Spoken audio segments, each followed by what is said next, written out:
یہ ایک بہت پرانی کہانی ہے، اس زمانے کی جب نہ بڑی عمارتیں تھیں، نہ آرام و آسائش، بس صحرا تھا، ریت تھی، اور انسان کا سہارا صرف اس کا ایمان تھا۔ ایک وسیع صحرا کے کنارے ایک غریب مگر نیک دل آدمی رہتا تھا۔ اس کا گھر کچی مٹی سے بنا ہوا تھا اور اس کے پاس دنیا کا کوئی بڑا سامان نہ تھا، لیکن اس کے دل میں صبر اور زبان پر ہمیشہ اللہ کا نام رہتا تھا۔ وہ روز صبح سورج نکلنے سے پہلے اٹھتا، اللہ کا شکر ادا کرتا اور پھر محنت کے لیے نکل جاتا۔ کبھی زمین صاف کرتا، کبھی پانی کی تلاش میں دوڑ تک جاتا۔ گرمی سخت ہوتی، ریت پاؤں جلا دیتی، مگر اس کے صبر میں کبھی کمی نہ آتی۔ گھر میں اکثر فاقے رہتے، کئی بار ایسا ہوتا کہ دن کا کھانا رات تک نصیب نہ ہوتا۔ وہ اور اس کا خاندان صرف کھجور اور پانی پر گزارا کرتے، مگر اس کے چہرے پر کبھی مایوسی نہ دیکھی گئی۔ وہ ہمیشہ کہتا، میرا رب سب کچھ دیکھ رہا ہے اور وہی میرے لیے کافی ہے۔ ایک دن رات کے وقت صحرا میں ایک مسافر آ نکلا۔ وہ تھکا ہوا تھا، پیاس نے اس کی جان نکال دی تھی اور قدم لڑکھڑا رہے تھے۔ اس نے اس غریب آدمی کے دروازے پر دستک دی اور مدد کی درخواست کی۔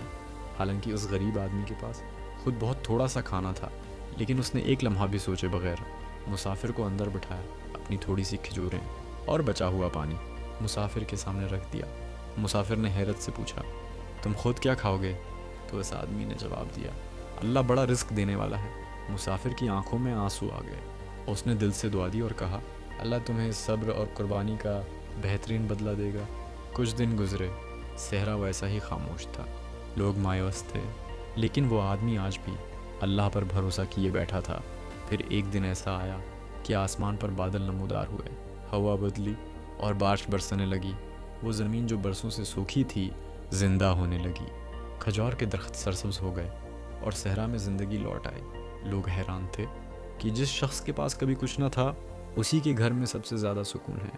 وہ لوگ جو اپنی دولت پر گھمنڈ کرتے تھے، آزمائش میں مبتلا ہو گئے اور اس غریب آدمی کو عزت کی نگاہ سے دیکھنے لگے۔ یہ کہانی ہمیں یہ سبق دیتی ہے کہ صبر کبھی ضائع نہیں جاتا۔